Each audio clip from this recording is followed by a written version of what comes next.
In the last episode, we controlled an Arduino using the Blink app, where we were able to monitor the temperature and humidity of a DHT11 sensor and control the brightness of a LED. If you missed this episode, I will leave its link in the description below.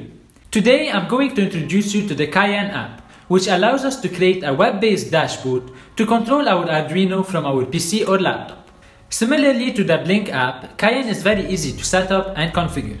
But instead of using HTTP, Cayenne uses the MQTT protocol, which is optimized for IoT devices to be lighter and more power efficient. And to the contrary of Blink, Cayenne is completely free. Now, enough talking, let's build our Cayenne project. Similarly to the HTTP and Blink project, our aim for this project is to control a LED and monitor the temperature and humidity from a DHT11 sensor. This will demonstrate the two-way communication between the Arduino and the Cayenne server, and allow you to create any future project you want. One last thing before we start. As always, you can download the Arduino sketches using the links in the description below. So first, start by registering on the cayenne.mydevices.com website.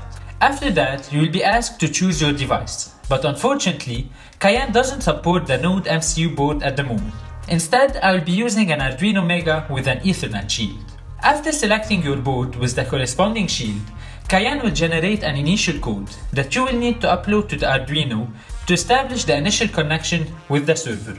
But before you do so, make sure to download the Cayenne MQTT library from the library manager on your Arduino IDE. After uploading your code, return to your browser. You should now see your dashboard with a sample widget called Channel 0, which reports the current uptime of your Arduino, or in other words, for how long it has been turned on so far. You can add additional devices or widgets by using the green Add New button on the top left of the screen. You will notice that there is not a lot of widgets available in comparison with the Blink app. However, by using the generic sensors and actuators, you should be able to control and track most of the projects that will come to your mind. Now, let's add an analog input from the generic sensors to monitor the temperature. After selecting the sensor, we need to give it a name and choose the device it will be connected to. Because we are using the generic sensor, we can only choose the connectivity to be virtual, which is similar to the virtual pins of the Blink app. Basically what this means is that we are creating a variable on the Arduino that is linked to this widget, instead of directly connecting it to a physical pin. After that, we need to choose the channel of our virtual pin. Make sure to always select a free channel so you don't get any conflict. Finally, you can choose the shape of your widget. For the temperature, I will be using a gauge. After that, press on the sketch file button. This will generate an Arduino example for this specific widget. For your first widget, you should copy the entire sketch and paste it in the Arduino IDE. But for the other widgets, you will only need to copy a specific section. After that, it is very important that you click on the Add Sensor button, or else the widget will get deleted and you will need to create it again.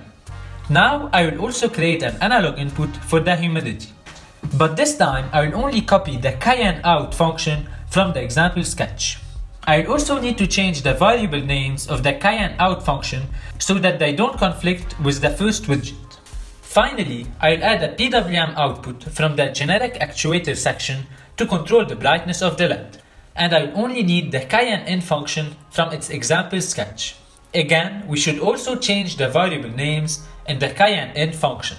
Now, we can simply upload our custom sketch to the Arduino, but we need to make sure that we have selected the right board and port from the Tools menu.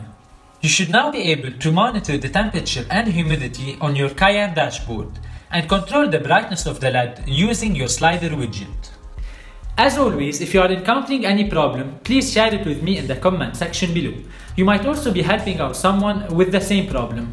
So now we are able to control our Arduino using HTTP, Blink and the Cayenne app. However, I am a big fan of voice commands and I use Siri on a daily basis. This is why next week I will show you how to control your Arduino using the Apple HomeKit, which in addition to the Siri voice commands allows you to control your Arduino using the Apple Home app on your iPhone or Mac. So if you don't want to miss this episode, make sure to subscribe. In the meantime, you should probably watch one of the videos on the screen right now and leave a like if you found this video useful, and I will see you next week.